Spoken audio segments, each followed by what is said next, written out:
I was 3/4 of the way through a second cup of coffee and midway through a crossword that would have bored a 6-year-old when the bell rang.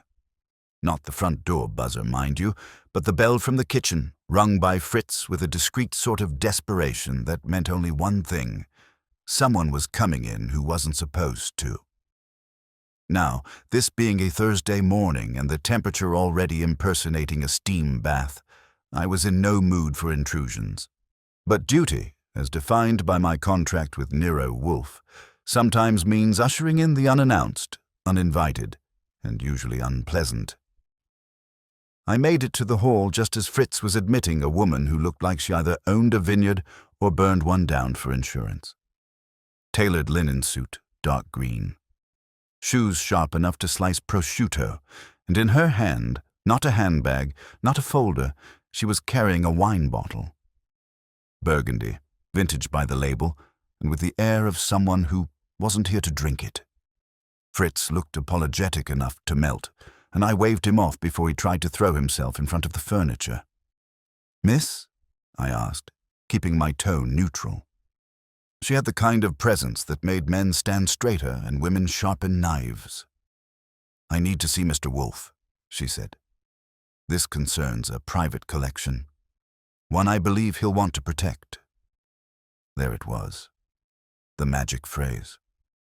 Wolfe wouldn't cross the room to save the Pope's soul, but threatened something he deemed collectible, and you had his attention. "I'll check," I said. "You may wait in the front room. Please don't uncork anything without supervision." She gave a smile like chilled vermouth, barely there and meant to sting. Wolfe was, of course, in the plant room, communing with the orchids in that meditative trance that's halfway between a séance and a chemical reaction. I let him have the headline first. "There's a woman downstairs with a bottle of 1964 Clos de la Roche and a line about a private collection in danger." That got the left eyebrow twitch, a 1/4-inch lift. I waited. "She said it was a matter of protection," I added. "And she's not in sales. She's dressed like she owns the room she's trying not to look impressed by. I detest riddles, Archie. Then you'll love this one. It's shaped like a bottle and comes with mystery built in." He groaned. But 5 minutes later, he was in his chair, freshly wiped down, lips pursed. I brought her in. "Mr. Wolfe," I said, "this is Miss Celia Varnum of Varnum and Grail Imports." That name got him to blink. Just once. But it was enough. "Miss Varnum." "You've chosen an unconventional method of appointment," Wolfe said, eyes drifting to the bottle as if it had just confessed a felony. "I know your disdain for spontaneity," she said smoothly. "But I'm not here with a sales pitch. I brought that to prove something was taken." "Taken," Wolfe echoed, uninterested in echoing more than one word. "A bottle. From our family's private cellar. Vanished during a private tasting last week at the Astor wine room." I glanced down at the bottle she placed on the desk, careful as a mother laying down a sleeping child. "This is its twin," she said. "From the same crate. One of 24 bottles of the same rare vintage. But what's missing has sentimental weight. It was uncorked the night before my father died. And now it's missing." "That is unfortunate," Wolfe said, with less warmth than a cold faucet. "But theft is a police matter." She gave him a deep look. Not the weepy kind, sharper. More controlled. "It's not the theft that brought me. It's who had access, and what's happened since. One of the tasting guests has already tried to sell a counterfeit. I believe someone's trying to substitute and sell the originals. Slowly. Quietly. My father's collection is being poisoned, Mr. Wolfe." Wolfe exhaled like someone opening a window in a smoke-filled room. "And you believe," he said slowly, "that I should intervene?" "Not intervene," she said. "Expose. You know people. You see through them. I'm offering you a chance to identify the one person among a group of wine collectors and elite parasites who thinks no one can tell a real vintage from a fake. You can tell. I'm counting on that." She stood. Wolfe said nothing. But his gaze didn't return to the orchids, and that, for him, is like raising a sword. When she left, Wolfe looked at me and said the one sentence that guaranteed the week was shot. "Archie, find out everything you can about the tasting at the Astor wine room. Names, schedules, the staff on hand, and above all, who stood to profit." "Wine fraud?" I said. "You're going to take a case about wine fraud?" "No," Wolfe said. "I'm taking a case about audacity." And just like that, we were in it. The brownstone, as a rule, doesn't like people. I don't mean the building itself, which is stone and wood and echoes, but the idea of it. Nero Wolfe's sanctuary, sacred space, culinary cathedral, and orchid temple was built on the notion that humanity is best kept at arm's length. Preferably 2 arms and a locked door. So when, by noon the next day, we'd had 3 phone calls, a courier delivery, and a visit from a man wearing cufflinks that cost more than my car, I knew we were officially off the map and into uncharted territory. The courier brought a manila envelope containing a typed guest list from the Astor wine room's last private tasting. Miss Varnum's name topped it, followed by 7 others. All were listed in that crisp, clipped font used by firms who think serifs are vulgar. Some names I recognized were a banker, a magazine publisher, and one of those lawyers who always manages to be quoted in congressional hearings. The rest were unfamiliar, but not for long. Wolfe scanned the list and grunted. "You will begin with Mr. Orrin Colby," he said, handing me the sheet. "He is Vintage Tables editor. A periodical devoted to oinophilia, yes?" "Yeah," I said, glancing down. I read about an issue once at a dentist's office. Big spread on cork variation and bottle shock. Thrilling stuff. Wolfe ignored that. He was present, he has access, and he is a man who, by trade, must pretend to distinguish between deception and authenticity. "He's also in Midtown," I added, "which means I'll need cab fare and a high tolerance for perfume counters." Wolfe waved me off. When I got to Colby's office, the place looked like a wine bottle had hired a decorator. Burgundy leather chairs, walls painted in shades of Merlot, and shelves lined with bottles that were either empty or terrifyingly full. Orrin Colby himself was a slender man with a neatly trimmed beard and the kind of pinky ring that screamed inherited money and poor taste. He was polite enough, but not thrilled when I mentioned Miss Varnum's name. Even less when I brought up the missing bottle. "She's still on about that?" he asked, fingers tapping a decanter stopper. "Celia convinced someone at that tasting to pocket a $700 wine out of spite. Honestly, it's absurd." "Is it?" "I assure you, Mr. Goodwin, no one in that room needed to steal anything. We all brought wines of equal or greater value to taste and discuss. The entire point of the Astor gatherings is mutual respect and rare bottles." I gave him a smile I keep on hand for confident liars and overfed egos. "Funny thing, Mr. Colby. A bottle's gone and someone tried to peddle a fake version of it, which means one of you fine palates either got duped or did the duping." He scowled. "I don't counterfeit. That's for grifters and tourists." "And if someone at the tasting did?" He hesitated. Then he leaned forward slightly. "If I had to guess," he said, "I'd say watch Henry Bollinger. Old money type, but he's been having financial spasms lately. Tried to unload a Montrachet on me last month at a suspiciously low price. Bollinger. Got it." "And another thing," Colby said, lowering his voice. "There was someone at that tasting Celia didn't invite. He came as a guest of her business partner, Lydia Sorrell. His name was Nathan Dumont. He's in art dealing, allegedly. Slick, handsome, and smells like ambition. Was that unusual?" "Very. Celia keeps those tastings tight. That he showed up was odd. And she didn't look pleased. I wouldn't be shocked if he was sniffing around for something more than wine, like a fake label to flip." Colby gave a sour smile. "Or a woman's name to wear like cologne. I filed the info, thanked him for the ambiance, and got out of there before he could offer me a glass of whatever oxidized nonsense he had open on his desk. Next stop was Bollinger. Henry P. Ballinger, a retired investment something or other, is now a full-time wine savant. He lived on the Upper East Side in a building with a doorman who blinked twice when I gave my name.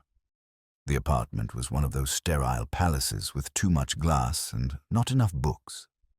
Bollinger was heavy-set and pink-cheeked and wore a bow tie. That might have been older than me. Yes, the tasting," he said, ushering me in. Delightful event, really, though I thought Celia seemed a bit preoccupied. She kept checking her phone, very uncharacteristic. I asked about the bottle. "Gone? Oh dear. Well, I suppose accidents happen." "Do they?" He laughed, a puffing sound like a coffee machine struggling with old beans. "Mr. Goodwin, I assure you, I have a cellar full of wines far superior to that particular vintage. I wouldn't risk my reputation or my cellar's humidity for a single bottle." That was fine, but I noticed he kept his hands tightly laced together, and there was a slight twitch in the way he looked at the door. Either he was nervous I'd asked to see his collection, or he had a reason to sweat. I didn't push. Yet. By the time I returned to the brownstone, Wolfe was in the dining room haranguing Fritz about a cheese that had apparently matured past civility. I waited until the dressing down subsided before reporting. Wolfe listened, eyes half shut, but didn't miss a syllable. "Colby has an ego," he said finally. "Bollinger has pressure, and Miss Sorrel has brought an outsider into a closed system. And this Nathan Dumont may be more than a +1, I added. "Might be the reason the bottle's gone missing." Wolfe nodded. Then he reached for the envelope again. "We must speak with Miss Sorrel," he said.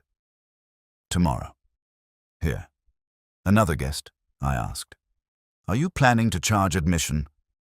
"She is a business manager," Wolfe said. "She permitted the presence of an unknown variable. That makes her either careless or complicit, or just bad at picking dates." "Same thing." I set up the appointment. She agreed. Wolfe made no further plans that evening except for dinner, which included squab and a Riesling he praised but didn't finish. That's how I knew his mind was already chewing on something else. Later, after Fritz retired and I was finishing the crossword I'd abandoned the day before, Wolfe spoke again. "She brought the bottle, Archie." "Who, Varnum?" "Yes. She entered this house uninvited, carrying a piece of evidence in her hand, a move both bold and theatrical." "You think it was bait?" "No," he said, reaching for a beer. "I think it was a warning. She's not merely interested in recovery. She wants the culprit exposed, publicly, and you're planning to help her." "I am planning," he said with a sigh, "to preserve order. This brownstone has already been touched by impropriety. We shall not permit fraud of any vintage to go unanswered." "Bravo," I said. "You should have that engraved on your napkin ring." He closed his eyes. "I have no use for wit, Archie. I'll try to keep it in the cellar." And with that, the brownstone resumed its quiet hum. For now, it's a rare thing for Nero Wolfe to allow the living into his presence before noon, unless they're bearing truffles or subpoena power. So when I set the coffee on his desk at 11:30, sharp, and told him Lydia Sorrel was early, his only reply was a grunt, followed by, "She may come in." That's as close to hospitality as Wolfe gets before lunch. Lydia Sorrel entered like she was still waiting for a spotlight. Tall, angular, and dripping quiet confidence, she wore a silk blouse the color of chamomile and a pair of tortoise-shell glasses that seemed more weapon than accessory. Her hair was drawn into a knot so precise it could have held diamonds. "Mr. Wolfe," she said smoothly, "thank you for receiving me." Wolfe gave her a nod of judicial neutrality and gestured to the red chair across from him, which was almost an honor in itself. I stood by the bookcase, not lounging, but not at attention either. "You are Miss Varnum's business partner," Wolfe began, "in the firm Varnum and Grail." "Yes. I oversee the international acquisitions and relationships side. Celia manages the legacy portfolio." "Legacy?" "My father was one of the company's founders," she said, folding one leg over the other. "When he passed, I inherited his share. Celia's father and mine were partners, in wine and in ambition." Wolfe made a low noise of acknowledgement. "And at the recent event in question, the tasting held at the Astor wine room, you invited a guest." She blinked once. I watched the moment she decided not to lie. "Yes, Nathan Dumont." "Why?" She tilted her head slightly. "Because he's new to the New York market, and I wanted him to meet collectors. I thought he might be helpful in moving a few of our overstocked European lots." Wolfe's eyelids lowered. "Yet Miss Varnum did not approve?" "She didn't disapprove aloud," Lydia said carefully. "But Celia is particular about the tastings. She considers them sacred. I suppose I overstepped. I stepped in." "And Mr. Dumont, what did he think of the tasting?" Lydia gave a small shrug, her lips tight. "He said it was charming, intimate. He especially liked the '64 Claude de la Roche, which, funnily enough, he said reminded him of a forgery he once saw sold in Hong Kong." "Did he say who sold it?" I asked. "No," she said. "But I remember thinking it was an odd thing to say, especially with Celia right there." Wolfe lifted his glass of water and took a sip, which is the equivalent of another man slapping a desk. "Would you say," he asked, "that Mr. Dumont is an opportunist?" "He's in art," Lydia replied with the kind of dry smile that carries 1,000 implications. "So yes, you are aware," Wolfe said, "that the Claude de la Roche served at the tasting is now missing." "Yes," she said, eyes narrowing. "Celia told me. But I don't know how that's possible. The bottles never leave our custody. Even at tastings they're supervised." "By whom?" She hesitated. "Usually me. But that night, Celia had Fritzer, the sommelier, decant the bottles in a separate staging room, away from the main table." "That was new." "Why?" Wolfe asked. "She said she wanted the wines to open without distraction," Lydia replied, brushing invisible dust from her skirt. "But it meant I wasn't watching them." "Who was?" "Well, Fritz and the event assistant. Anna, she works at Astor Wine Room." Wolfe nodded once. "That will be all for now." She stood with grace and left a card on Wolfe's desk. I walked her out, more out of habit than courtesy. When I returned, Wolfe was staring at her card like it had whispered an insult. "We now have 5 persons of interest," he said. "Miss Varnum, Miss Sorrel, Mr. Ballinger, Mr. Colby, and Mr. Dumont. Should I print you a scorecard?" I asked. "Spare me," he muttered. "We must add 2 more names. Fritz, the sommelier, and Anna, the staff member. They had access to the staging area." "That's 7, I said. "A neat circle of suspects, all with motive or means." Wolfe tapped the edge of the card Lydia left behind. "Miss Sorrel is withholding something." She was nervous, I admitted. "But be careful. Not guilty. Number, but protective. Of what or whom we shall learn." At Wolfe's direction, I placed 2 calls. The first was to Saul Panzer, who agreed to look into Nathan Dumont's recent business dealings. The second was to the Astor Wine Room, where I sweet-talked a harried events manager into setting up an interview with Anna that afternoon. Before I left, Wolfe summoned me back into the office. "You will ask Miss Anna Lattimore 2 things," he said. "First, Fritz's movements during decanting. Second, whether any of the guests, particularly Mr. Dumont, stepped away from the group." "What am I looking for?" "Deviations," Wolfe said. "Even in ritual, deviation betrays intent." I found Anna in a cafe 2 blocks from the wine room, scribbling notes into a leather-bound planner like she was on a deadline for world peace. She was in her early 20s, straight-backed and clearly too bright to be handling tasting menus for the rich and petty. She greeted me politely, then straightened when I mentioned the bottle. "Yes, I remember," she said. "The 1964 close." We decanted it with 2 others before the guests arrived. "Where?" I asked. "In the private staging room adjacent to the back cellar. It's used for prep and temporary storage." "Who was with you?" "Fritz," she said. "Miss Varnum's sommelier. He handled the bottle himself. Very meticulous. Anyone else enter?" She bit her lip. "Not while we were prepping." But after we returned to the main room, I did see Mr. Dumont wander down that hall. How long was he gone? Maybe 5 minutes. I thought he was looking for the restroom, but now that you mention it, he came back with damp hands but no towel, and he seemed surprised when the second wine was poured, almost like he'd forgotten which one was next. That was a flag, a bright red one. I thanked her, slipped her a tip disguised as a thank you for your time, and made a beeline for the brownstone. Wolfe was back in his chair, reading a paper from 3 days ago. He prefers news that's had time to settle. Dumont stepped away, I reported, and returned a little off. Anna noticed. Also, Fritz was the only one who handled the bottle before service. Wolfe closed the paper. Then Fritz must be interviewed. "Should I bring him here?" "Number go to him. Watch his cellar. Observe his manner.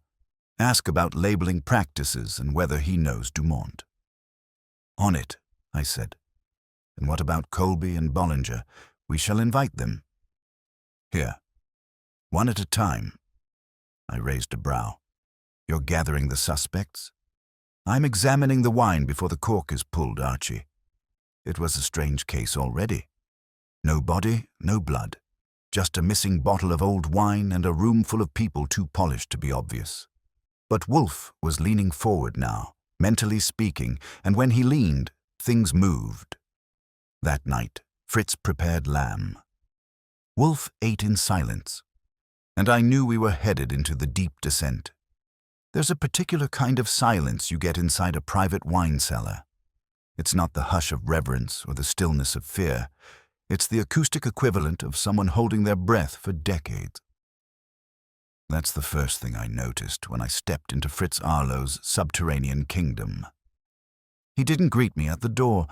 I was escorted down a stairwell by a young assistant who looked like he'd rather be bottling air. At the bottom was a narrow hall lined with racks, then a matte black door that swung open with a hiss of cool air. Inside, Fritz stood like a curator guarding a holy relic. He was in his early 50s, lean with a precisely groomed beard and an expression that suggested the only crime worth committing was pairing seafood with Cabernet. He didn't offer to shake hands, just nodded once, and turned back to a row of bottles, each resting like royalty in a cradle of dark walnut. "Mr. Goodwin," he said without turning. Miss Varnum called ahead. "You have questions?" "I always do," I said, stepping in. I like answers even better. He finally turned, wiped his hands on a linen cloth, and motioned to a small tasting table in the corner. 2 empty glasses, 1 decanter, all stainless elegance. "I'm told you were responsible for decanting the Clos de la Roche before the tasting." "That's correct," he said. I opened and decanted 3 bottles, the 64 Clos, an 86 Haut-Brion, and a 71 Barolo. The Clos was last, as it needed the most time to breathe. "Done in the staging room?" He nodded. "Standard procedure for private events. The wine room's back cellar is temperature-controlled but aesthetically sterile. The staging room offers discretion and peace." "Were you alone?" "Initially, yes. Then Anna Lattimore joined me to prepare glassware and tray sets. Does anyone else come near the bottles?" He hesitated. "Not that I observed." "That's not a no. It's a recognition that I stepped out briefly once to retrieve a cork puller I'd left in my case. Perhaps 1 minute." "And when did you return?" He looked directly at me. Nothing seemed out of place. The bottles were untouched. The decanter for the close was already half filled when I left. When I returned, I poured the remainder. Did you leave the original bottle unattended? On the table, yes. That's not your usual method, is it?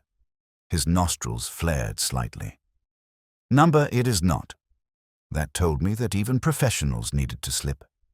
But what mattered was who knew he'd slipped and took advantage of it. I walked around the room slowly, taking in the clean labeling system, the digital logs, and the humidity sensors. No amateur ran this space, which meant if someone had faked a label or swapped a bottle, it would have had to be fast, precise, and premeditated. Did you know Nathan Dumont before that night? I asked. He poured a splash of water into the glasses, swirled it, and dumped it in a silver bowl before answering, only by name. I know he's moved pieces in Paris and Milan. He's considered flashy. Flashy with connections, flashy with desperation. That caught my ear. He's been asking questions in the wine world about provenance chains, insurance loopholes, and buyer blind spots. The sort of curiosity that suggests either ambition or fear. I didn't press further. Fritz wasn't eager to speculate, but he'd already told me enough to confirm Dumont wasn't just a charming outsider with a wandering nose. Back at the brownstone, Wolfe was rereading the Oxford Companion to Wine, which is what he does when he's thinking about human deception. I updated him while he let a cold glass of brown beer warm to room temperature untouched. He didn't speak until I finished. Mr. Arlo is correct. 1 minute of absence, if anticipated, is enough for a substitution. But why risk it? I asked. Why fake a bottle you can't resell? Varnum said this particular one was part of a limited family crate. Even the cork was laser-marked. Not for resale, Wolfe said. For replacement. Someone took the original and left a forgery? Precisely. That still leaves the question why. To delay detection. Whoever took the original intended for it to go unnoticed. That implies intent to replicate, test, or appraise it discreetly before anyone could miss it. I nodded, then leaned against the bookshelf. Dumont's our man. He is our vector, Wolfe corrected. Whether he is the culprit or the courier remains to be seen. At that moment, the doorbell rang. I went to get it and found Saul Panzer, coatless, shirt sleeves rolled, and with that face that says, I've got a pocket full of facts and a stomach full of diner coffee. Wolfe nodded at him with a flick of the wrist. Report, he said. Saul laid his notebook on Wolfe's desk, opened it to a marked page, and began. Nathan Dumont has a gallery in Soho, mostly postmodern sculpture and investment art. He has 2 known lawsuits pending from international buyers, one in Singapore and one in Florence, both alleging misrepresented provenance. Wolfe raised a brow. Art fraud? Saul nodded. Not enough to jail him, but enough to keep him looking for fast cash. Connections to wine? Minimal. He attended an auction in Burgundy last fall. Lost a bid on a 1962 Domaine Leroy Musigny. Left the event with a business card from a label printer in Dijon. Now that was interesting. What kind of printer? I asked. Specialist in heritage wine replicas. Usually works with museums and collectors. Also does restoration labels for insurance companies. That's awfully specific, I said. Saul shrugged. The printer said Dumont asked about turnaround times, durability, and how close a replica could get to the original with minimal physical inspection. I whistled low. Sounds like someone gearing up for a con. Or someone practicing, Saul said. Wolfe didn't move for a full 10 seconds. Then he said, Thank you, Saul. Archie, bring Dumont in, tomorrow. To the office? Yes. He has enjoyed maneuvering thus far. Offer him a new stage. Saul left with the silent satisfaction of a job done well, and I picked up the phone to place the call. Dumont's assistant answered, and was chipper in a way that suggested scripted charm. She said Mr. Dumont was intrigued by the invitation and would arrive precisely at noon. That night, the brownstone settled into its usual rhythm, Fritz plating sole meunière, Wolfe complaining about the inadequacies of American root vegetables, and me sketching out a theory that included Dumont, Lydia Sorrel, and a bottle-shaped hole in someone's morality. But even then, something didn't sit right. We had the players. We had the play. But I still didn't know who wrote the script. You don't need a broken window or a crowbar to know when something's been tampered with. Sometimes it's more subtle, like a room that smells slightly wrong, or a drawer that doesn't quite close the way it used to. Or in this case, a man who stands in Wolfe's office like he belongs there when he absolutely doesn't. Nathan Dumont arrived at precisely 12:01 p.m. He wore a charcoal suit so fine it probably had its own valet and a tie with a sheen that didn't come from polyester. His shoes, I'll admit, were immaculate. He smiled too quickly, as if he'd rehearsed it in the car, and he stepped into Wolfe's office like he expected applause. "Mr. Wolfe," he said, his voice warm and international. "It's a pleasure." Wolfe, of course, did not stand. "Mr. Dumont," he replied, "be seated." I was already parked in my usual spot near the globe, notebook out, pen ready. Not that I needed it. Dumont gave off the kind of polished energy that sticks in your mind whether you want it or not. "I understand," Dumont began, crossing his legs like a man on a talk show, "that this is about a wine bottle." "That is correct," Wolfe said. "Well," Dumont continued, "I can't imagine what I might contribute. I barely remember the bottle's name, let alone what happened to it." Wolfe stared at him for a full 6 seconds before replying. "You recall the 1964 Clos de la Roche? You remarked that it reminded you of a forgery sold in Hong Kong?" Dumont blinked, then laughed softly. "I do talk too much when I drink. I suppose that was impolite of me." "It was specific," Wolfe said, "and deliberate." Dumont didn't flinch. "Look, I deal in art. My job is to recognize craftsmanship and deceit, sometimes in the same object. I wasn't accusing Miss Varnum of fraud." "No," Wolfe agreed. "You were signaling familiarity, which is more dangerous." Now that got Dumont to sit back. His fingers flexed slightly. He adjusted his cufflink. "I see," he said. "You believe I had something to do with its disappearance?" "I believe," Wolfe said. "You had opportunity and incentive. You were present.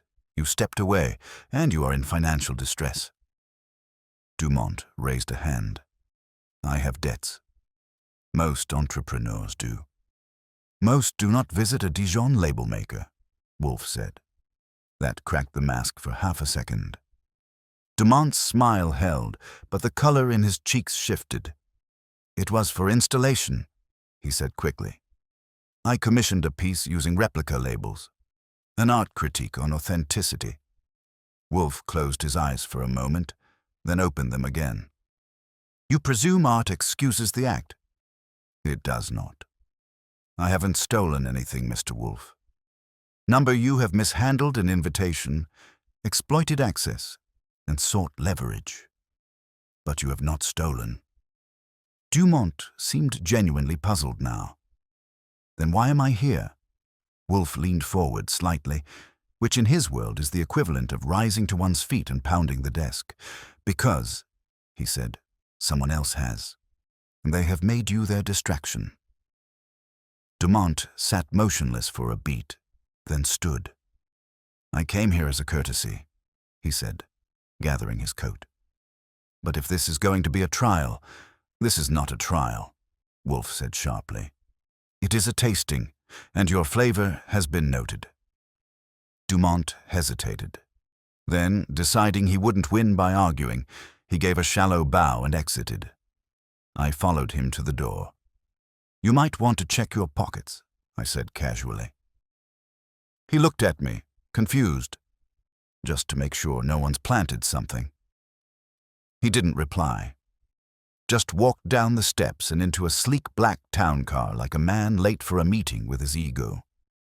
When I returned to the office, Wolfe had not moved, but the tension in the air had shifted. "He knows something," I said. "He knows many things," Wolfe replied. "But none of them are ours. Yet." He paused, then added, "We are being observed." I sat up. "Observed how?" "There was a file," he said, "on my desk this morning. Fritz placed it there after breakfast." "What kind of file?" "Miss Varnum's portfolio inventory," he said. "A list of every bottle in the disputed crate. Typed, numbered, annotated in the margin with Miss Varnum's notes." "So?"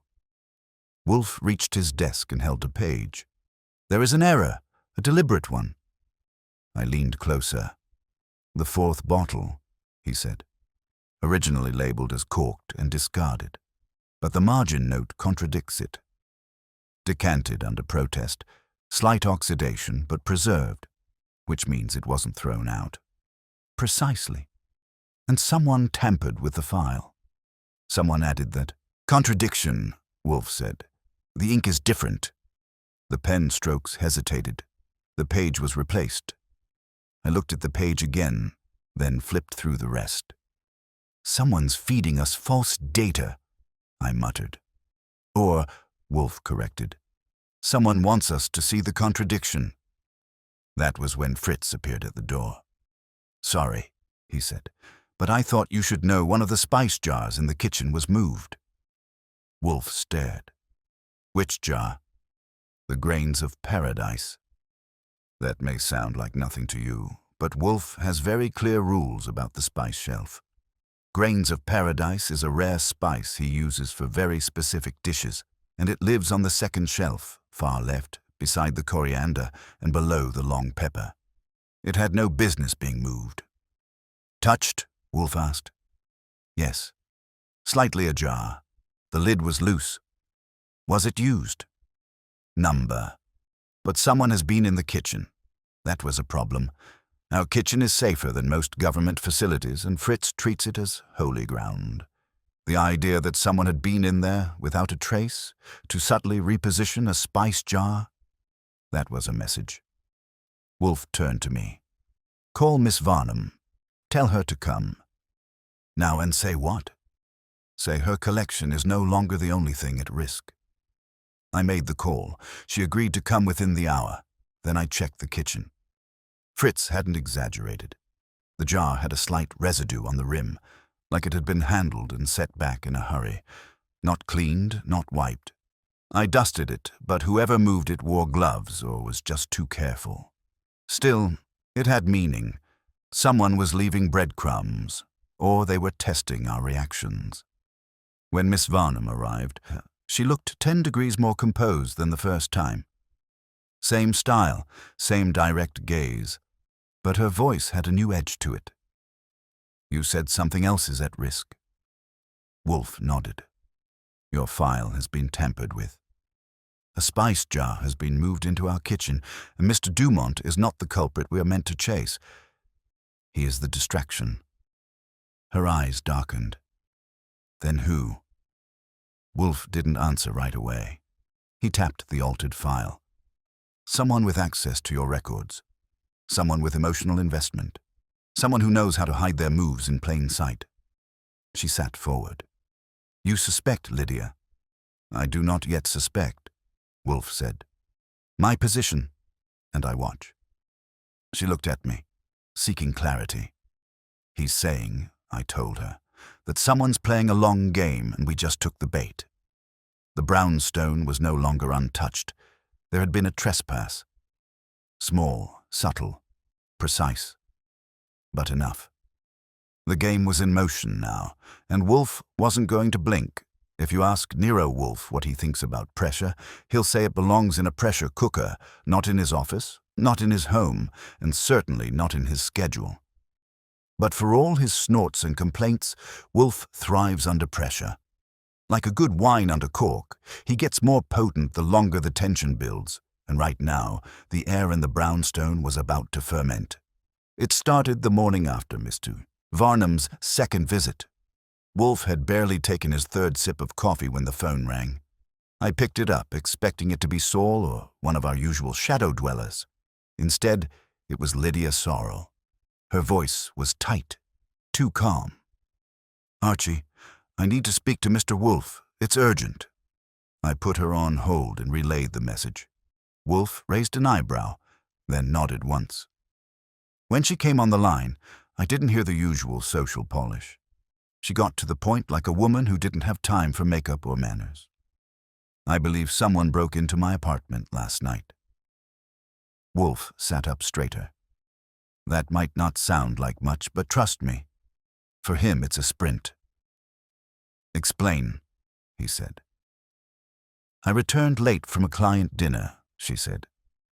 "Nothing was missing, nothing obviously disturbed. But the cabinet where I keep the cellar records and the archive folder with provenance certificates had been unlocked. The file labeled Varnum Crate, 1964, was slightly out of place. Was it altered? I don't know. I didn't have time to check thoroughly.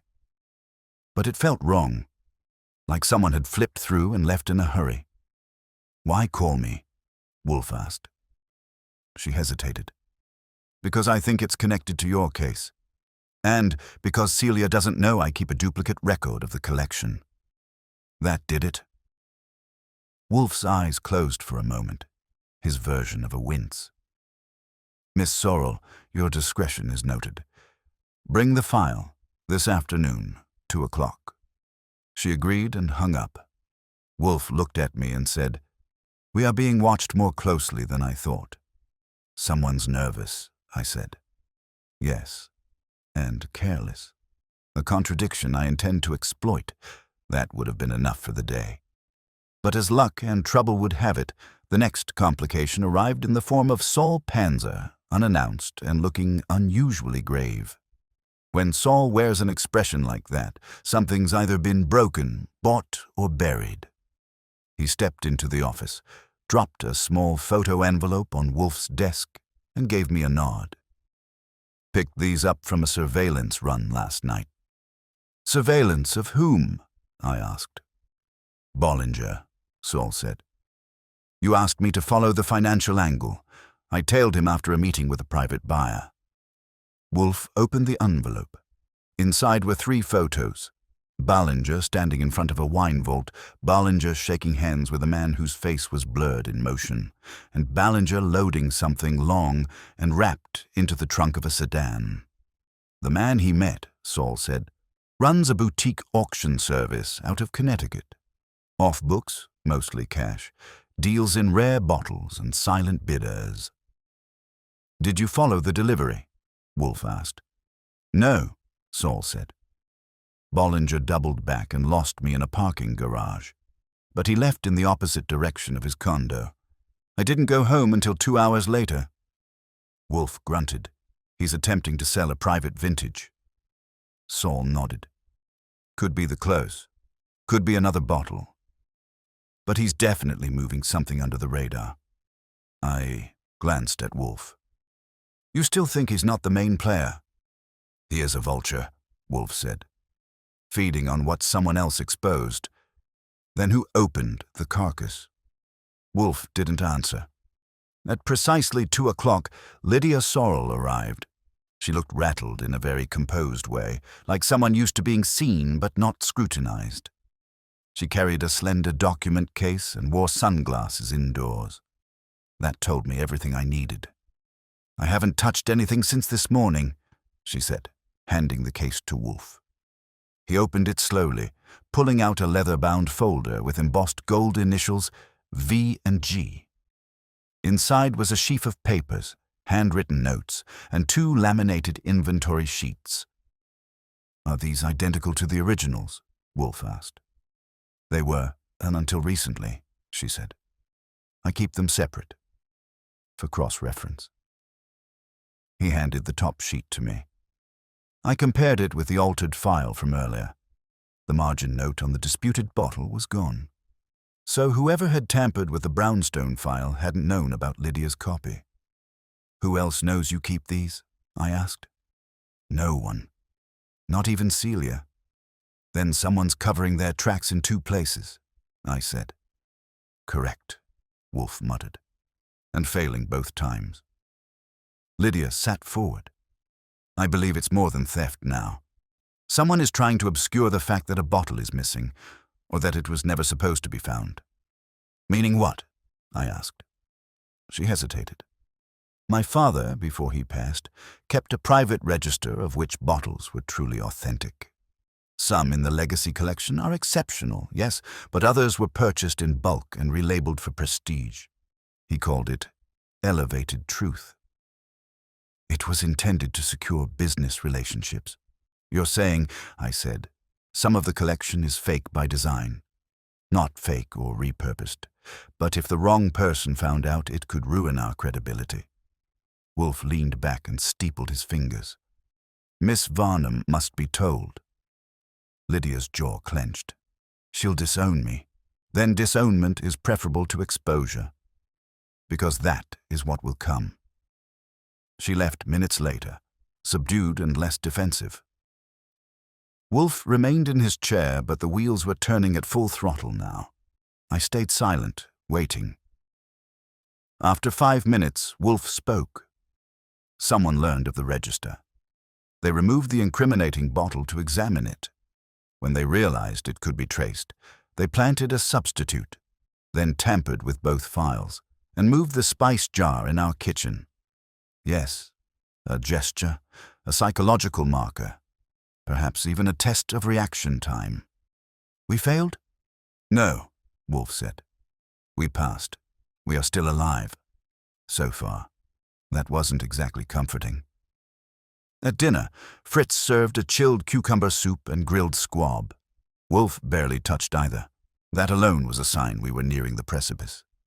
Before turning in, I checked the locks on the doors twice, walked the perimeter of the brownstone, and even peeked into the kitchen.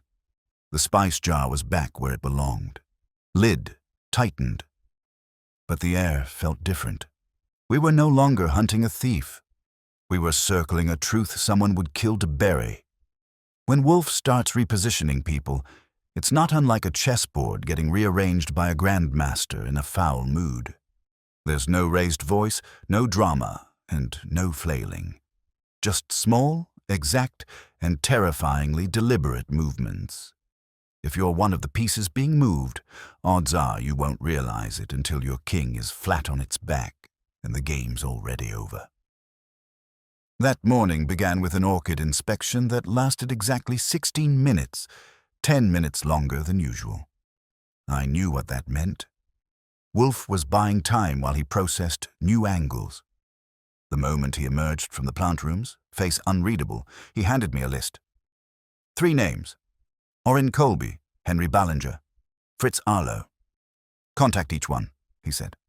"They are to arrive this afternoon, staggered. 1 hour apart. Purpose?"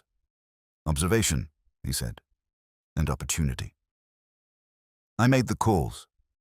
Colby tried to protest something about a deadline, but folded like a travel map the moment I mentioned Wolfe's name. Ballinger was evasive, as always, but curious enough to confirm.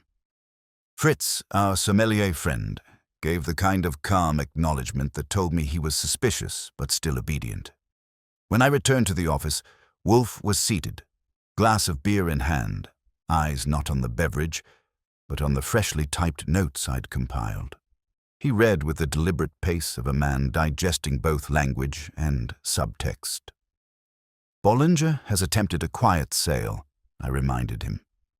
"Through an off-books dealer Saul tracked down. And Colby," Wolfe said, "possesses the ego of a man who believes detection is beneath him. You're planning to push them." "I intend," Wolfe said, "to dislodge what has been carefully balanced." The first to arrive was Colby, punctual, pressed, and self-satisfied. He walked in as though auditioning for a documentary on taste. "Mr. Wolfe," he said, settling into the red chair. "I trust this visit is in service of clarity." "No," Wolfe replied flatly. It is in service of curiosity." That wiped the smug smile off Colby's face like a cloth across a wine glass. "We are pursuing a sequence of substitutions," Wolfe said. "One bottle for another. One story for another." Colby shifted slightly. "And what makes you think I'm part of this sequence?" "You were present," Wolfe said. "You're in debt, and you have written about rare vintages with such precision that one must assume you are either sincere or deceptive." "I see," Colby said. "So this is about performance." "Very well." Wolfe nodded to me, and I retrieved the inventory copy Lydia had supplied. "Your handwriting," Wolfe said, "matches the notation added to this file. You once annotated a tasting guide with identical flourishes." Saul confirmed it through an archived copy of Vintage Table. Colby's face stiffened. "I made a single margin note," he said. "At Celia's request. She asked me to check her records against my own recollection of the tasting." "And you did so?" Wolfe asked. "Yes. That note was my comment on the state of the close. Slightly oxidized, possibly mishandled. Why not initial it?" "I didn't think it was necessary." "You didn't want to be linked to it if the note was discovered," Wolfe said. Colby flushed. It was an honest observation, not a confession. Wolfe didn't reply. He simply waved a hand in dismissal, and Colby stood and left, as agitated as I've ever seen a man carrying a silk handkerchief. An hour later, Ballinger arrived. He came in as though expecting applause, then paused when he saw Wolfe wasn't smiling. "Mr. Ballinger," Wolfe said, "have you sold the bottle?" Ballinger's mouth opened, then closed. His skin turned a shade closer to rosé. "I don't know what you mean. Your car, your movements, the photos, the meeting with an unregistered auctioneer. Do I need to continue?" Ballinger's hands gripped the sides of the chair. "Fine," he snapped. "Yes, I had a bottle. But it wasn't the close. It was a different vintage I acquired through a family friend. I needed liquidity." "Then why smuggle it out?" I asked. He glanced at me, then looked away. "Because I was embarrassed." Celia and Lydia looked down on anyone who moves their portfolio. "You are a liar," Wolfe said, without raising his voice, "and a coward. But you are not the thief." Ballinger stood up, huffed, adjusted his bow tie like it might save him, and stormed out. "Do you believe him?" I asked. "No," Wolfe said. "But I believe his fear. That is harder to counterfeit than wine." Fritz arrived last. He was calm and neutral and brought a small wooden case with him. "A token of respect," he said. "A rare Armagnac. For your hospitality."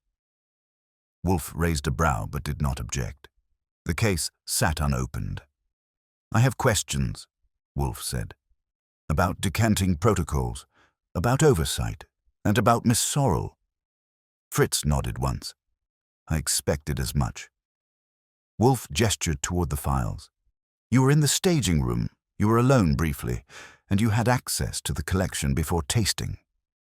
"Yes," Fritz said. "But I did not remove the bottle." "You decanted it," Wolfe said. "Did it appear unusual?" "Number it was correct. The cork bore the laser code. The seal was intact. Then how do you explain the bottle later examined by Miss Varnum, which lacked that mark?" Fritz hesitated for the first time. "I cannot," he said, "unless the bottle I decanted was switched after service." "And who had access after service?" "Only the assistants. Myself and Miss Sorrel." Wolfe leaned forward slightly. Was Miss Sorrel ever in the staging room unaccompanied? Fritz took a breath. She returned once, alone, claiming she needed to inspect the next lineup. I was in the back cellar at the time. That was it, the quiet note we'd been waiting for. After Fritz left, Wolfe motioned for me to pour him a fresh beer. He stared at the foam like it held a confession. "Lydia," I said. "Yes, but not for profit." No, Wolfe murmured. For control, to protect a legacy constructed by her father. She feared exposure to forgery, not theft. So she pulled the bottle, planted a fake, and tried to bury the register. She underestimated the subtlety required, Wolfe said, and overestimated our disinterest. What now? Now, he said, we gather them. All of them? Yes, Wolfe said. Tomorrow, 10 o'clock, in this office. He didn't smile, but he looked content. The net had been cast. The players positioned themselves, and Wolfe was ready to snap the line. It's a rare thing to see Nero Wolfe voluntarily tolerate a crowd in his office. Usually, if two people occupy chairs across from his desk at the same time, it's considered an invasion. But that morning at 10 sharp, 5 chairs were arranged with mathematical precision in a semicircle facing Wolfe's desk. Fritz had laid out fresh napkins and a small silver tray of lemon water and shortbread. Not for hospitality, for control. Wolfe sat behind his desk like a man about to issue a verdict from the bench of Mount Olympus. I took my place just off to the side, notebook in hand, pencil sharp, and mouth zipped. Saul Panzer leaned against the bookcase near the globe, arms crossed, eyes half-lidded, but taking in everything. First to arrive was Orrin Colby, still smelling of expensive cologne and smug entitlement. He offered a clipped nod and sat without waiting to be invited. Bollinger followed, paler than usual and visibly sweating under his suit. Then Lydia Sorrell arrived in a cream coat and dark glasses, followed closely by Celia Varnum, who nodded curtly at no one in particular and took the far right chair. Last in the room was Nathan Dumont, immaculate, curious, and just the slightest bit wary. Wolfe gave them one long, slow look, then cleared his throat. "You are here," he began, "because you were present at a gathering where a deception occurred. I've gathered you not to accuse blindly, but to clarify precisely what happened so that justice, such as it is, may be served. I do not require your consent. I require your silence while I speak." That set the tone. Wolfe turned slightly and gestured to a sheet on his desk. Miss Varnum's collection included a crate of 1964 Clos de la Roche, valuable and sentimentally significant. At the Astor wine room tasting, one bottle from that crate was poured. Shortly after, it vanished. In its place, a counterfeit appeared, cleverly disguised but lacking key identifiers. An inventory file in my possession was then tampered with an alteration meant to obscure the bottle's removal. A second file, kept in secret by Miss Sorrell, was also targeted. When that failed, a subtle trespass occurred within my own home. He turned his gaze to Dumont. "You, Mr. Dumont, were used. You are not a thief. You are the foil." Dumont lifted his hands slightly, palms outward. "Well," he said, "I've been called worse." Wolfe continued without acknowledgement. The person who removed the bottle believed it might be dangerous, not because of its value, but because of what it represented. A Hamisit Vani, not the bottle itself, but the collection. A family legacy built on illusions, elevations, as it were. At that, Lydia Sorrell's knuckles went white on the arms of her chair. Wolfe didn't pause. "The forgery, you see, was never intended to be sold. It was meant to be protected, hidden again, but the act of concealing it required a replacement, and a convincing one. Mr. Fritz Arlo decanted the bottle but stepped away. Miss Sorrell entered the staging area. She had the time, she had the motive, and she had the knowledge. Now, Lydia spoke. Softly. "You think I took it to protect the business?" "No," Wolfe said. "You took it to protect your father." Silence held the room. "You knew the truth about some bottles in the Heritage Collection," Wolfe said. "That many were relabeled years ago. Not all were from Burgundy or Bordeaux. Some came from Napa, from auction returns, from wholesalers who never asked questions." Lydia took a long breath. It wasn't a fraud. It was storytelling. My father believed in the image, and Celia believed in the family's history.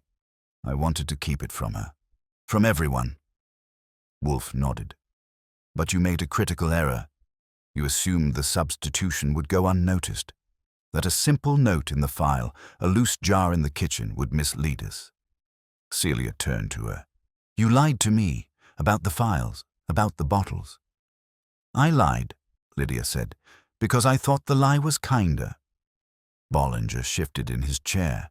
If I may, he said, this is all very emotional, but someone still tried to sell something illegally. Surely that's more important. Wolfe turned his eyes on him. Yes, and that person is you. Bollinger's mouth opened, but Wolfe raised a hand.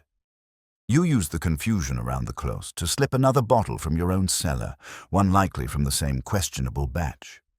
You passed it to a back-channel dealer who specializes in laundering the provenance of disputed wines. Wolfe nodded to Saul, who stepped forward and dropped 2 photos on the desk. One showed Bollinger handling a long-wrapped parcel. The other showed him signing a check in a back office. Ballinger stood abruptly. This is slander. No, Wolfe said. This is a sequence. Colby stood next. You've dragged us here to watch a family dispute. That's not criminal. Your part was smaller, Wolfe said. You annotated the file without permission. That annotation created confusion and helped obscure the timeline. Whether you did so at Lydia's request or your own curiosity is immaterial. Colby opened his mouth to protest, then thought better. Dumont chuckled. So I was the distraction, he said. I suppose I should feel used. You were used, Wolfe replied. But you were also useful. You drew attention. That attention led us to the files and the discrepancies. In short, Mr. Dumont, your vanity served a higher purpose. Dumont smiled. Well, at least I can put that on a resume. Wolfe turned finally to Celia Varnum. Miss Varnum, you have been wronged. But the injury was not theft. It was a cover-up. Your business partner feared the exposure of a compromised legacy. She acted imperfectly, but with preservation in mind. I leave you to judge what it deserves. Celia stared at Lydia. The silence stretched. Then she said quietly, the collection will be re-inventoried. Every bottle, every certificate, and when that's done, we'll discuss what's next. Lydia nodded once. Her face was unreadable. Wolfe dismissed them with a slight wave. One by one they rose and exited, carrying their guilt or indignation or relief with them. The last to leave was Fritz, who gave Wolfe a respectful nod and me a glance that said, You were right to be suspicious. The door clicked shut behind him. The room fell still. Wolfe leaned back, picked up his beer, and finally took a sip. Well, I said, that was civilized. It was necessary, Wolfe replied. I have to ask, I said. The spice jar, that was Lydia, wasn't it? A test. No, Wolfe said. That was someone else. I blinked. Someone else? Yes. Someone wanted to know how long it would take us to notice a shift, and that someone, I suspect, may become relevant in another matter entirely. Foreshadowing. Wolfe closed his eyes. Appetite, he said. For deception, it often precedes a banquet. Fritz entered a moment later to announce lunch. Risotto with black trumpet mushrooms and a chilled Alsatian white. As I followed Wolfe to the dining room, I glanced back at the empty chairs, the cleared desk, and the silence where 5 suspects had sat. The crime hadn't been murder, but something sharper.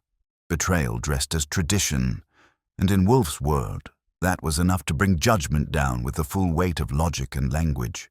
Justice served, with no crumbs left behind.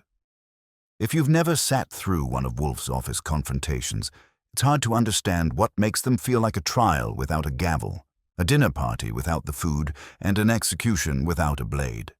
The damage is all verbal, all psychological. But when it lands, It lands hard, and what comes after is usually quiet. Too quiet. Like the world needs a moment to catch its breath. But that morning, the quiet didn't last long. Just after our late lunch of roasted pheasant with morel sauce that even Wolfe admitted was adequate, the phone rang again. Not the upstairs line, not even the house line, but the direct line in the office. The one that rarely rings unless it's important, unpleasant, or both. I answered. "This is Archie Goodwin." A pause. Then a familiar voice. Tight, low, calm on the surface, but cracked at the edges. "It's Celia Varnum. I need to speak with Mr. Wolfe immediately. Something's happened." I covered the receiver and looked at Wolfe, who was halfway through a bottle of dandelion root beer and a 10-year-old copy of Le Potager Illustré. "Miss Varnum," I said, urgent. Wolfe sighed, handed me the book, and gestured for the phone. "Miss Varnum," he said. "Speak." Her words came quickly. Too quickly. "There's been a break-in. My office. The Varnum and Grail downtown suite. Nothing stolen, but the files, the new inventory we just began. They were tampered with. One page shredded, the others scattered. The only bottle description missing was the same one. The close." Wolfe closed his eyes. "Call the police." "I have. They're on site now, but they're treating it like vandalism. I know it wasn't. It was a message. To you. To someone. To me. To Lydia. Or to you." Wolfe tapped the desk. "Miss Varnum, have Lydia Sorrell come to your office. Do not discuss it by phone. Do not leave your building. I will send someone within the hour." She agreed and hung up. I didn't need to ask. Wolfe looked at me and said, "Take Saul." "Go."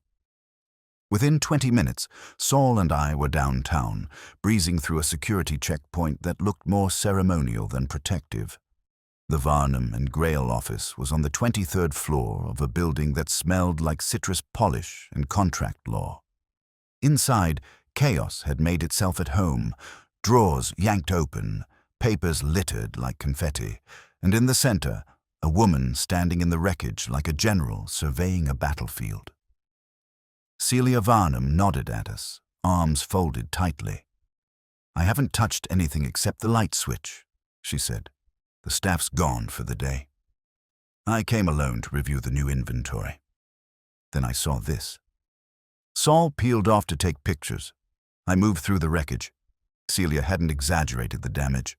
One drawer was jimmied open, and only one document series was missing. A 4-page profile of the disputed bottle, newly relabeled and recatalogued just that week. It wasn't random. "What about digital backups?" I asked. "They're on Lydia's drive," she said. "Mine were corrupted last week. I assumed it was a glitch." It wasn't. We waited 20 minutes before Lydia arrived.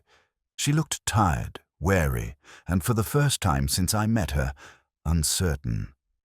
"I came straight from home," she said, eyes darting over the scene. Dear God. "Any idea who had access?" I asked. "Only us," she replied. "Celia, myself, and Anna, our events assistant. But Anna hasn't been in the office for 2 days. She's in Maine visiting family. Does anyone else know you were working on a new inventory?" "No," she said. "Not even the board." Saul stepped in from the side. "Building security says a man entered last night using a stolen keycard. Unidentified. Masked. Knew the camera blind spots. Spent less than 5 minutes on this floor." "Professional," I muttered. "No," Saul said.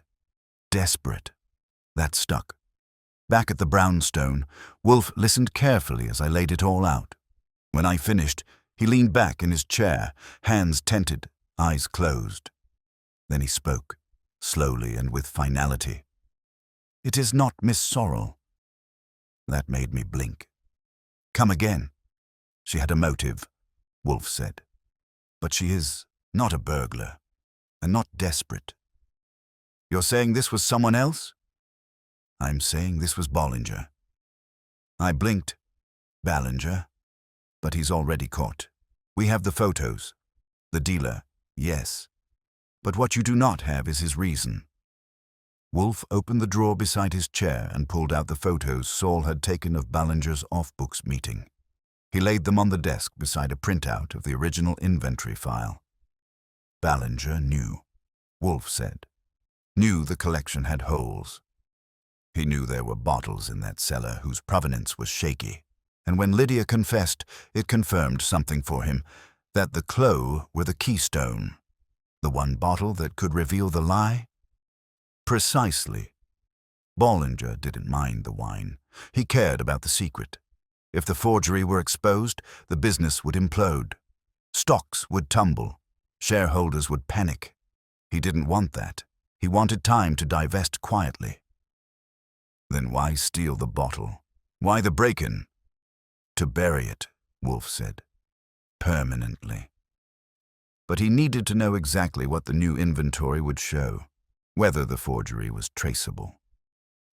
When he realized Lydia and Celia had started a fresh audit, he panicked and staged a break-in to destroy the evidence.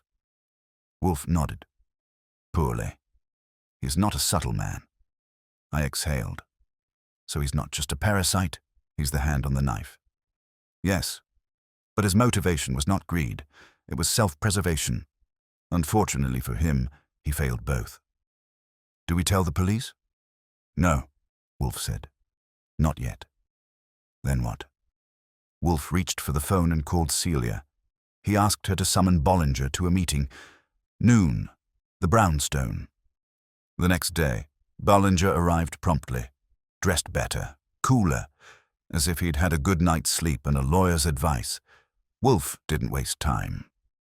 You attempted to suppress a record, he said. You tampered with inventory files. You arranged a break-in, used a stolen card, and damaged your own company's integrity to delay a reckoning. Ballinger smiled faintly. You've no proof. You are the proof, Wolfe said. Your fingerprints are on the case. Your digital trail was already obtained by Mr. Panzer's show and shows searches for bypassing keycard systems. You arranged a cash payment to a contractor last month. We have the ledger. Ballinger didn't move. Shall I proceed? Wolfe asked. Ballinger stood. You win. No, Wolfe said. I endure. Ballinger left without another word. Later, Wolfe dictated a memo to Miss Varnum, detailing Ballinger's involvement and his likely exit strategy. She replied by courier with a typed note, Thank you. The cellar will be rebuilt. Truth this time. Wolfe read it once, then folded it into Spinoza's book. Poetic, he said, if inconvenient. That night, the brownstone was quiet again. The orchid room glowed. The kitchen hummed. I poured myself a glass of rye and leaned against the windowsill. Do you ever think, I asked Wolfe, that the fakes don't matter as much as the belief behind them? He didn't look up. Number the belief is the danger. The bottle is just glass. Outside, the city went about its noise and hunger. Inside, order was restored. And Wolfe, who damned him, was already halfway through a new inventory of his own beer bottles, vintage and unambiguous. There's a specific kind of calm that descends on the brownstone after a case closes. It's not celebratory. Wolfe doesn't do cigars and brandy toasts, and I don't exactly pop champagne over moral victories. It's more like the house exhales. The dust settles, the floorboards stop creaking, and the air goes back to smelling like Fritz's herbs and Wolfe's beer instead of suspicion. The day after Ballinger's not-quite confession, Wolfe made good on his usual post-mortem routine. He withdrew to the plant rooms in the morning, checked the misting valves, adjusted a phalaenopsis by a quarter-inch, and let the orchids do what they do best, be silent and complicated. That's where he processes. Out loud is for declarations. Quiet is where the real digestion happens. I, meanwhile, caught up on reports. The case file needed polishing. Names, dates, motives. I double-checked everything Wolfe had unraveled. There were no holes, of course. Not when he gets this deep into a case. The logic was tight, the narrative cleaner than a wine glass at the Astor room. We'd pinned Ballinger not with fingerprints or smoking guns, but with motives, missteps, and a paper trail that didn't need a bullet. It needed a push. Wolfe supplied that, as always, from his chair. Around 4 in the afternoon, Fritz brought out a cheese plate worthy of an illustrated manual. Something sheepish, something aged, something blue. Wolfe lingered over Valdeon like it owed him money. He ate in silence, but when he pushed the plate forward and leaned back, I knew it was time. "You still think Ballinger was the last move?" I asked. "No," Wolfe said without looking at me. "He was the last piece, not the last move." I waited. He closed his eyes for a moment and said, "Miss Sorrel will not remain at Varnum and Grail." I raised an eyebrow. She wasn't fired. Celia said she wanted to work through it. "Celia is gracious," he said, "but the structure has been cracked, and Lydia knows it. Her departure will be framed as strategic, maybe sabbatical. But it will not be voluntary." "That leaves Celia to rebuild," I said. "Yes, in truth." "And Dumont?" Wolfe finally looked up. "A lesson. Humiliation is a better teacher than prosecution. He will leave New York, I suspect permanently. He no longer finds the climate profitable. He wasn't wrong." Saul had told me that morning that Dumont's Soho gallery had been shuttered. A simple sign on the door, a forwarding address to nowhere. "And Colby?" I asked. "Already writing a piece for Vintage Table titled The Myth of Authenticity," Wolfe said, dry as ever. "He will use this ordeal to feed his legend, which leaves Ballinger." Wolfe tapped the arm of his chair. "He will vanish, quietly. The board will accept his resignation with language like health concerns or shifting priorities. His stocks will be sold discreetly.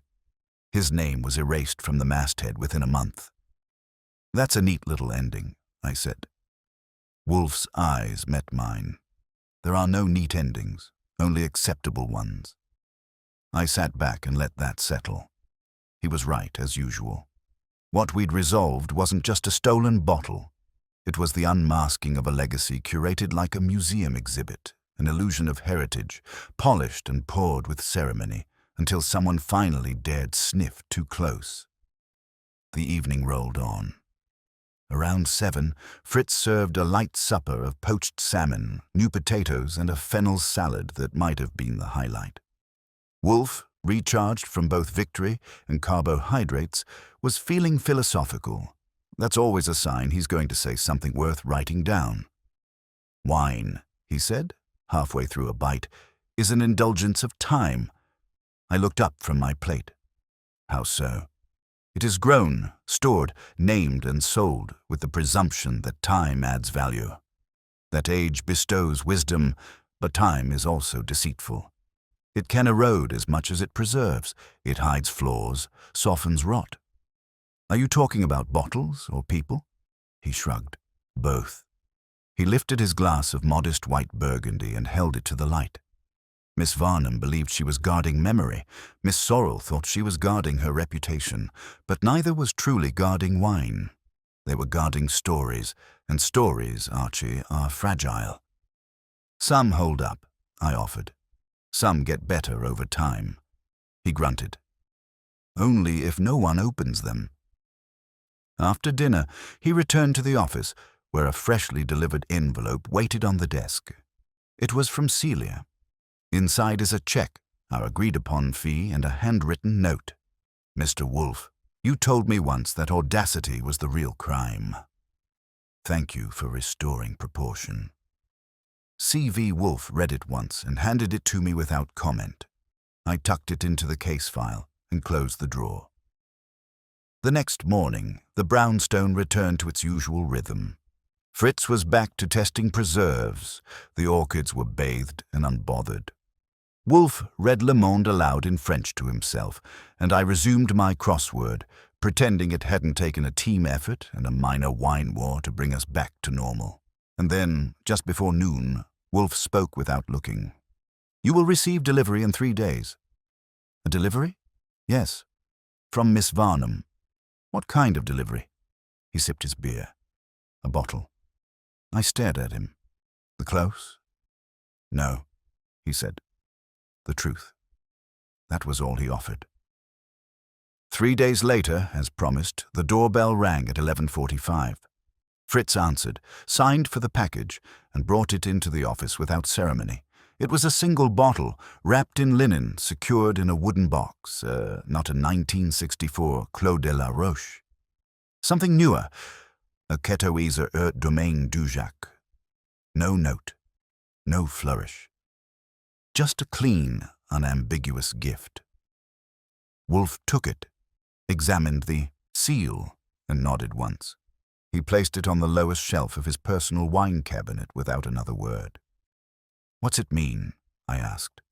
It means, Wolfe said, that the story has ended, and now it can be forgotten. No temptation to open it? None. Wine, Archie, is most powerful before it's poured.